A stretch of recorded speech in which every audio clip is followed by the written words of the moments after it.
మీకుండే ఎటువంటి గ్రహ బాధలైనా గృహ బాధలైనా శాశ్వత పరిష్కారం కోసం సంప్రదించండి శ్రీనివాస జ్యోతిషాలయ. సార్ నమస్తే. నమస్తే. ఆంధ్రజ్యోతిలో జైలు కాదు ఇది అత్తారిల్లు అన్నట్టుగా ఒక ఆర్టికల్ ఒకటి రాశారు.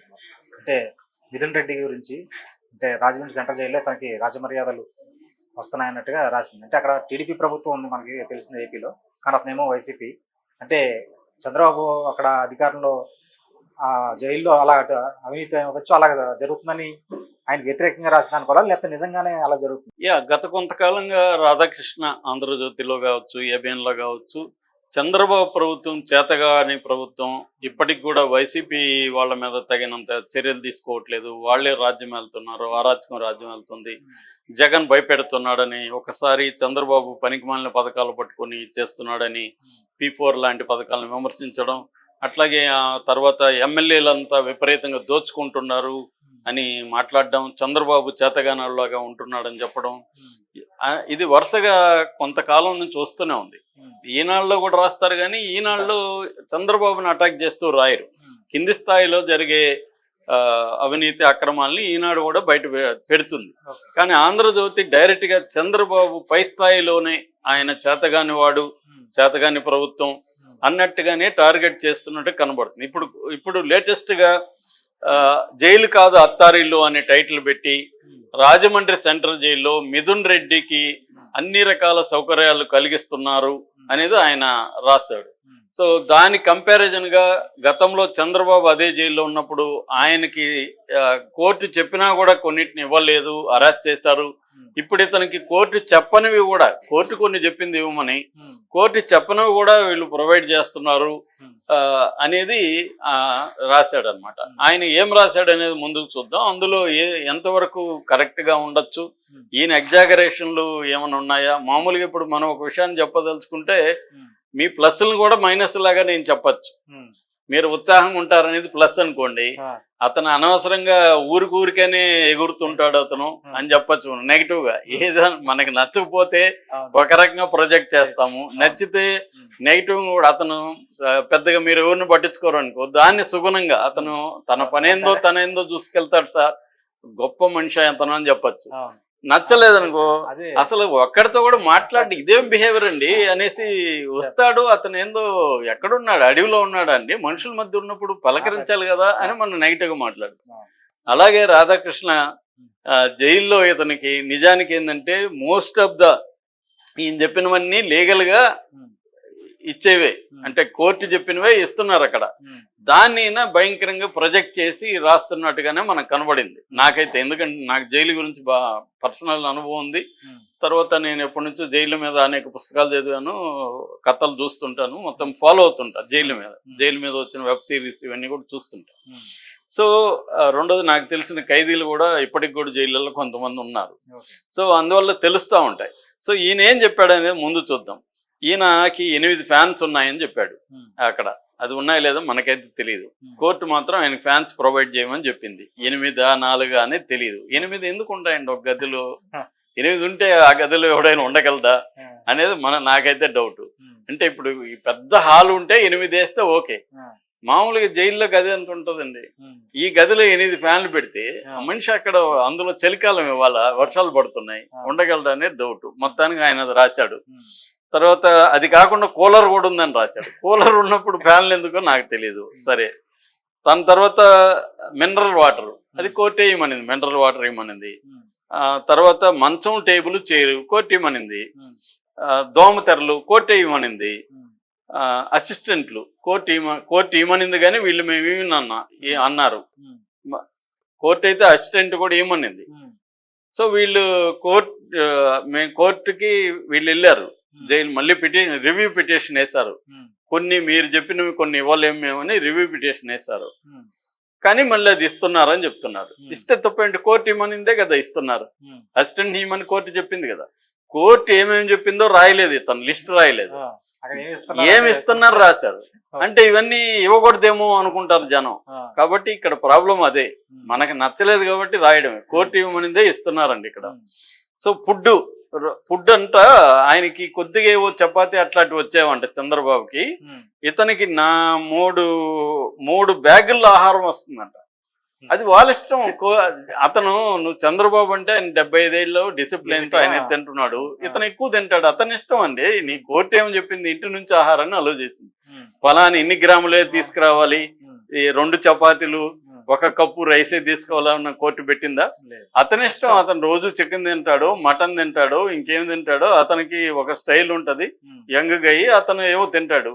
దాన్ని 3 బ్యాగుల ఆహారం వస్తే ఏం తప్పేంటి, 3 బ్యాగులు వస్తే 4 బ్యాగులు వస్తే వాళ్ళ ఇష్టం అది.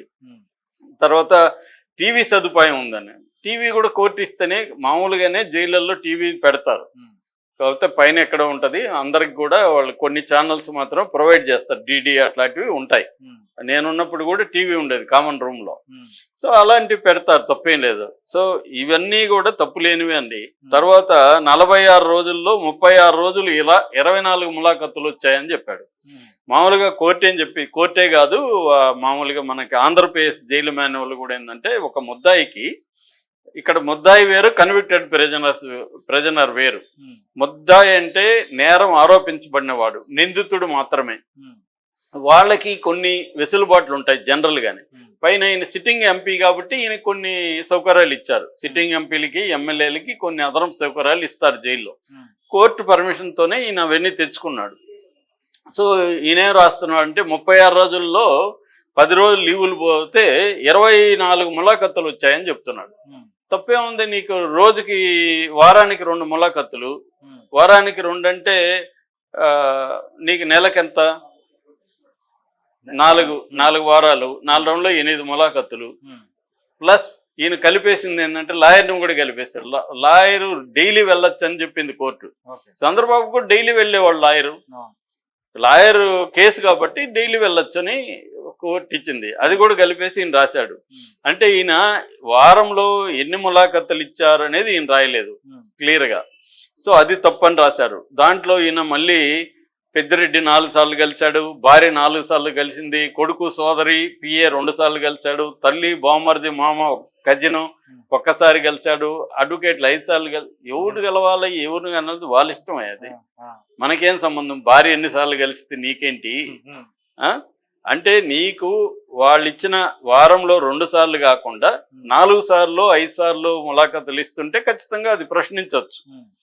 కానీ ఆ ఇచ్చిన ములాఖతులు ఎవరు వెళ్తుంటే మనకేంటి? సో అది తప్పులాగా రాశాడు. స్నేహితులు 37 సార్లు వెళ్ళాడని రాశారు. ఇది బేసిక్ అండి ఆయన చెప్పింది. అదే చంద్రబాబుకి అయితే దోమతెర ఇవ్వలేదు, కమోడ్ ఇవ్వలేదు, ఏసీ ఇవ్వలేదు అని రాశాడు. అప్పుడు దోమతెర ఇచ్చారనేదే వచ్చింది.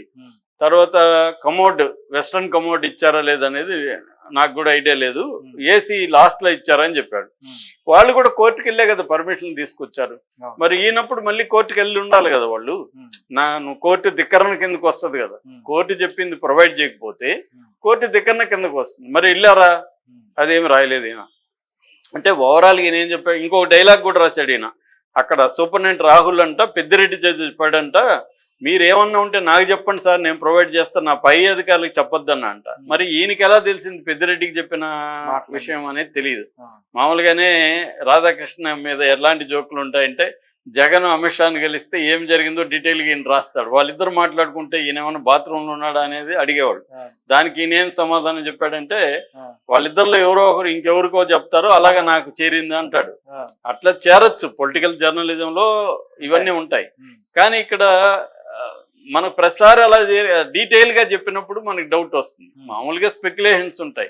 రెండోది అవి చాలా సార్లు అవన్నీ నిజాలైతే మనకి క్రెడిబిలిటీ పెరుగుతుంది. ఇప్పుడు ఏంటంటే జర్నలిజంలో క్రెడిబిలిటీ అనేది లేదు. ఏదో ఒక ఆ టైంలో వాళ్ళని నమ్మించి జనాల్ని డైవర్ట్ చేసి ఏదో ఒకటి చేయాలి అనేది తప్ప మన క్రెడిబిలిటీ కావాలని ఇప్పుడు ఏ పేపర్ కూడా ఏ మీడియా కూడా అనుకోవట్లేదు. ఎందుకంటే ప్రత్యర్థికి నష్టం జరిగిందా లేదా అనేదే క్రైటీరియా. మనకి మేలు జరగాలి, ప్రత్యర్థికి నష్టం జరగాలి. ఇదే జర్నలిజానికి ఇవాళ లక్ష్యం. సో ఆ లక్ష్యం నెరవేరుతుంది. అది కూడా టెంపరీ, లాంగ్ టర్మ్ అనేది కూడా అవసరం లే, ఇప్పటికిప్పుడు అనేది. సో ఇక్కడ ఈయన ఫైనల్ గా ఈయన ఏం చెప్తున్నాడు, జైలు సూపరింటెండెంట్ ఎవరి దగ్గర పనిచేస్తాడు? పెద్దిరెడ్డి దగ్గర, గవర్నమెంట్ దగ్గర? గవర్నమెంట్ దగ్గర కదా పనిచేస్తాడు. జైలు సూపరింటెండెంట్ జైలు శాఖ ఎవరి దగ్గర ఉంటది? లా అండ్ ఆర్డర్ దగ్గర ఉంటది. లా అండ్ ఆర్డర్ ఎవరి దగ్గర అంటే హోమ్ దగ్గర ఉంటది. హోమ్ ఎవరి దగ్గర ఉంది? అనిత దగ్గర ఉంది. సో అనితాని ఈయన బ్లేమ్ చేస్తున్నాడు, చంద్రబాబు ప్రభుత్వాన్ని బ్లేమ్ చేస్తున్నాడు. అంటే చంద్రబాబు ప్రభుత్వంలో పెద్దిరెడ్డి అనే ఒక వైసీపీ ఎంపీకి ఇక్కడ జైల్లో అన్ని సౌకర్యాలు ప్రొవైడ్ చేస్తున్నారు అనేది ఈయన చెప్తా ఉన్నాడు.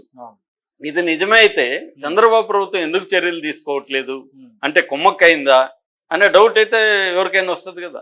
ఎందుకు ఇప్పుడు పెద్దిరెడ్డిని అరెస్ట్ చేసింది ఎందుకు ఇబ్బంది పెట్టాలని కదా నువ్వు అరెస్ట్ చేసింది.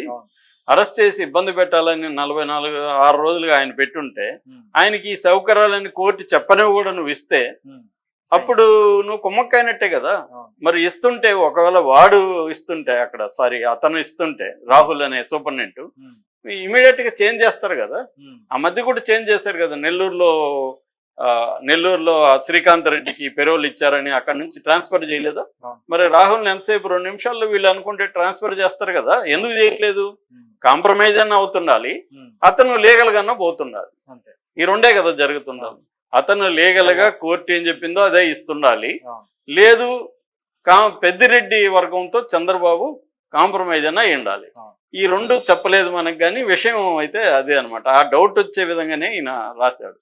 మామూలుగా అయితే జైల్లో డబ్బులు ఇస్తే అన్ని సౌకర్యాలు ఉంటాయండి. మనకి ఏం కావాలన్నా అన్ని దొరుకుతాయి. నేను చాలాసార్లు చెప్తుంటా, పరపనగ్రహారంలో మా ఫ్రెండ్ 3 నెలలు ఉండి వచ్చి 70% ఖైదీలు మత్తు మందులు వాడుతున్నారు, డ్రగ్స్ వాడుతున్నారు.